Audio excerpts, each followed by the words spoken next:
이 사무엘상 17장은 다윗의 이야기 중에서도 가장 유명한 사건이죠. 다윗과 골리앗의 이야기입니다. 이 블레셋 사람들이 군대를 모아서 이스라엘을 공격하기 위해서 올라왔습니다. 블레셋은 소거와 아세가 사이에 에베스담림에 진을 치고 또 이스라엘은 엘라 골짜기에 진을 쳤습니다. 이 블레셋 진영에서 한 장수가 나왔는데 그의 이름이 골리앗이죠. 골리앗을 소개하는데 골리앗의 키가 6규빗이다. 그리고 한 뼘 더했다. 한 규빗은 보통 요 손끝에서 여기 팔꿈치까지의 길이를 보통 한 규빗이라 그래요. 대략 한 45cm 정도로 잡으면 6규빗이면은 한 270 정도 됩니다. 그리고 뭐 한 뼘 더하니까 뭐 한 285 내지 상당히 큰 거죠. 제가 한 180 정도 되는데 저의 2배 이상이나 되는 어마어마한 그런 사람이 골리앗이었습니다. 그리고 몸에는 무게가 놋 5,000세겔이나 되는 갑옷을 입었다고 해요. 이 갑옷의 무게 5,000세겔은 57.5kg입니다. 대략 60kg 되는 웬만한 사람 한 사람의 몸무게 정도 되는 그런 갑옷을 입고 있었으니까 이게 얼마나 중무장을 했겠습니까? 근데 이 사무엘상을 기록한 사람은 그도 그렇지만 그의 창날에 주목하는 것 같아요. 창을 들고 있는데 그 창날만 600세겔이다. 거의 한 7kg 됩니다. 그러니 이게 어마어마한 장수인 거죠. 보기만 해도 그야말로 그 위용과 그 모습에 두려워 떨 수밖에 없는 그런 장수였습니다. 그런데 이 블레셋의 장수 골리앗이 자기와 1대1 결투를 해서 자신들이 이기면 이스라엘이 블레셋의 종이 되고 자신들이 지면 이스라엘의 종이 되겠다. 이걸 결정하자고 제안을 해오는 겁니다. 이 골리앗이 이 일을 40일 동안 아침 저녁으로 거듭하면서 이스라엘 군대를 조롱합니다. 이처럼 골리앗이 이스라엘 군대만 조롱할 뿐만 아니라 이스라엘이 섬기는 신을 모욕하고 조롱하는데도 이스라엘 백성 중에서 한 사람도 골리앗과 맞서서 싸우겠다고 나서는 사람이 없습니다. 11절을 보세요.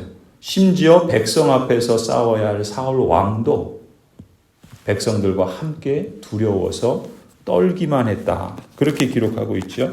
사울과 온 이스라엘은 그 블레셋 사람이 하는 말을 듣고 몹시 놀라서 떨기만 하였다. 성경은 이렇게 기록합니다. 그런데 이때 이제 다윗이 아버지 이새의 말을 듣고 전쟁에 참전한 세 형의 안부를 알기 위해서 전장을 방문하게 되죠. 다윗도 마침 전쟁터에 왔다가 골리앗이 이스라엘 군대를 모욕하는 소리를 듣지 않습니까? 그래서 우리가 내일 이어지는 본문에서 보겠지만 하나님의 영이 함께 하시는 이 다윗의 등장으로 인해서 골리앗의 그 위용에 그 겉모습에 눌려 침묵하던 두려워 떨던 이스라엘 진영의 새로운 역사가 시작이 되죠. 오늘 본문 17장부터 전개되는 이야기는 다윗과 골리앗의 싸움이 중심이지만 그 중에서도 오늘 우리가 읽은 본문은 사실은 사울과 다윗을 대조하고 있는 거예요. 그러니까 하나님의 영이 떠난 왕 사울, 그리고 하나님의 영으로 기름 부음을 받은 왕 다윗. 우리가 16장에서 보았던 것처럼 이 사울 왕과 다윗 왕의 대조를 지금 블레셋의 장수 골리앗이라는 사람을 등장시키면서 두 사람을 대조하고 있는 거예요. 우리가 앞서 사무엘상 16장에서 하나님께서는 사울을 버리십니다. 왕의 직무를 하나님께서 버리시죠. 그리고 새로운 이스라엘 왕으로 다윗을 선택하신 이야기를 우리가 보았습니다.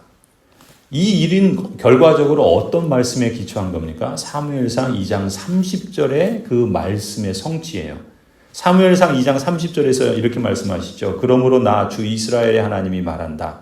지난날 나는 너의 집과 너의 조상의 집이 제사장 가문을 이루어 언제까지나 나를 섬길 것이라고 분명하게 약속하였지만 이제는 더 이상 그렇게 하지 않겠다. 이제는 내가 나를 존중하는 사람들만 존중하고 나를 경멸하는 자들은 수치를 당하게 할 것이다. 나 주의 말이다. 하나님은 하나님을 무겁게 또 하나님을 존중하는 사람을 존중히 여기시고 그를 무겁게 여기시고 또 나를 경멸하고 가볍게 여기는 사람에 대해서는 하나님께서도 그를 가볍게 여기시고 그를 경멸하리라.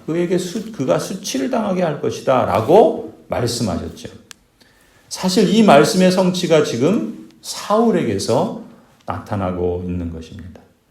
그러니까 왕의 직분을 받은 사울이 정작 진정한 왕이신 하나님을 가볍게 여기죠. 하나님의 말씀을 듣지 않고 들어도 따르지 않습니다. 그 결과 이런 수치를 당하게 된 것이죠. 그래서 우리가 앞서 보았던 사무엘상 16장 14절 말씀처럼 어떤 결과가 나타납니까? 사울에게서는 주님의 영이 떠났고 그 대신에 주님께서 보내신 악한 영이 사울을 괴롭혔다. 하나님의 영이 떠난 사울 왕은 앞서 16장에서 본 것처럼 영적으로 또 심리적으로도 악한 영의 괴롭힘을 당하게 되고 불안정하게 됩니다. 그리고 오늘 17장에서는 이 사울이 사울보다 더 크고 더 힘있어 보이는 골리앗을 대면하게 되자 군사적으로도 무기력한 그런 모습 그 자체를 보여주죠. 이 이야기의 핵심은 사무엘상 16장 7절에서 말씀하신 것과 같습니다. 사람은 겉모습만을 따라 판단합니다. 그런데 나 주는 중심을 본다 말씀하셨잖아요. 7절에 그러죠. 그러나 주님께서 사무엘에게 이르셨다. 너는 그의 준수한 겉모습과 큰 키만을 보아서는 안 된다. 그는 내가 세운 사람이 아니다. 나는 사람이 판단하는 것처럼 그렇게 판단하지는 않는다. 사람은 겉모습만을 따라 판단하지만 나 주는 중심을 본다. 핵심은 이거죠. 겉모습만을 따라 판단하는 사람은 마주하는 현실에 대해서 두려움만을 느낄 수밖에 없습니다. 사실 전에 주님의 영이 사울과 함께 할 때 어땠습니까? 사울은 용감했고 그래서 일어났고 또 전쟁에서도 승리했습니다. 하지만 주님의 영이 떠난 사울, 지금 주님의 영이 떠난 사울의 모습은 그저 떨기만 하며 숨기만 하는 그런 모습입니다. 그런데 사울이 어떤 사람이었습니까? 큰 키와 용모를 자랑하던, 말하자면 사람들이 볼 때 그 겉모습만 볼 때 괜찮은, 멋있는, 의지할 만한, 왕이 될 만한 그런 사람으로 보였던 것이죠. 그런데 그 겉으로 판단했던 그 자랑이, 그 능력이 사실은 사울왕이 자기보다 훨씬 더 큰 대적 앞에서는 그 역시도 한없이 두려움에 사로잡힐 수밖에 없었던 것이죠. 그러니까 겉모습만을 따라서 판단하는 인생은 결국 이럴 수밖에 없습니다. 그것이 자랑이 되고 능력이 되고 힘이 될 때도 있지만 그거보다 더 큰 어떤 상황과 문제에 직면하게 되면 너무나도 무기력하고 두려움에 사로잡힐 수밖에 없죠. 사울이 그 모습을 우리에게 여실히 보여주고 있습니다. 그러니까 겉모습만으로 판단할 땐 결국 그런 겁니다. 때로는 그게 능력이고 힘이고 자랑인 것 같다가도 그것보다 더 큰 걸 만나면 한없이 작아지고 무기력하고 두려움을 느낄 수밖에 없는 거죠. 사실 우리가 땅을 살아가면서 만나게 되는 많은 그런 상황들에 대해서 우리가 직면하는 싸움, 또 맞닥뜨리는 문제도 그 자체도 사실 힘들지만 사실 더 큰 적은 우리에게 있는 두려움 아닙니까? 오늘 우리가 찬송할 때 357장에서 이렇게 불렀습니다. 온 인류 막이 괴흘로 큰 죄에 빠지니 진리로 띠를 띠고서 늘 기도드리세. 참 믿고 의지하면서 겁없이 나갈 때 주 예수 믿는 힘으로 온 세상 이기네. 우리가 믿음을 갖고 주 예수 그리스도를 믿는 힘으로 나아갈 때 우리는 세상을 이긴다 그럽니다. 그런데요, 사실 우리는 세상을 이기기 전에 우리 자신을 이겨야 됩니다. 사실은 우리는 맞닥뜨리는 문제와 싸우기도 전에 우리 마음에서 두려움 때문에 우리 자신에게 지죠. 우리 자신에게 진 싸움을 하면서 세상을 이기겠다라는 것은 사실 불가능한 거 아니겠습니까? 나도 못 이기는데 어떻게 세상을 이길 수 있겠습니까? 그런데 그런 점에서 보면은 참된 용기는 뭐예요? 사람의 판단이나 자기 힘이 아니라는 걸 사울이 보여주는 거죠. 때로는 그게 능력이고 힘이고 자랑인 것처럼 보이지만 그러나 그거보다 더 큰 문제를 만나게 되면 사람은 그 의지하던 것, 그 자랑하던 것, 그게 아무것도 아니라는 것을 여실히 실감하게 됩니다. 그런데 사실 다시 되돌아보면 사울이 그 용모와 그 사람이 보기에 힘이 있던 것으로 왕이 되고 그것으로 승리한 것이 아니라는 것을 우리가 되짚어 볼 수 있는 거잖아요. 주님의 영이 함께하고 주님의 능력을 의지할 때 참된 용기가 생겼던 것이고 그 용기를 통해서 하나님께서 이기게 해주셨던 거죠. 그런데 사람은 겉모습만 보면 내가 힘있고 내가 능력 있고 내가 그래서 자랑할 만한 것이 있으면 내가 이긴 줄 알거든요. 근데 그게 아니라는 걸 더 큰 문제, 내가 겉으로 보았을 때 자랑이 되고 힘이 됐던 것보다 더 큰 문제를 만나게 되면 그게 아무것도 아니라는 것을 실감하게 됩니다. 그렇다면 그것을 어떻게 우리가 이길 수 있는가? 현재 상황을 보고 두려워하는 일도 사실은 지금 주님께서 말씀하시는 것처럼 나는 중심을 본다 라고 하시는 그 말씀처럼 주님께서 도우시고 또 주님께서 능히 감당하실 수 있다라고 하는 그것. 사실 그러한 역사의 신뢰를 이제 우리가 17장 이어지는 다윗의 이야기를 통해서 확증해 주시는 것이죠.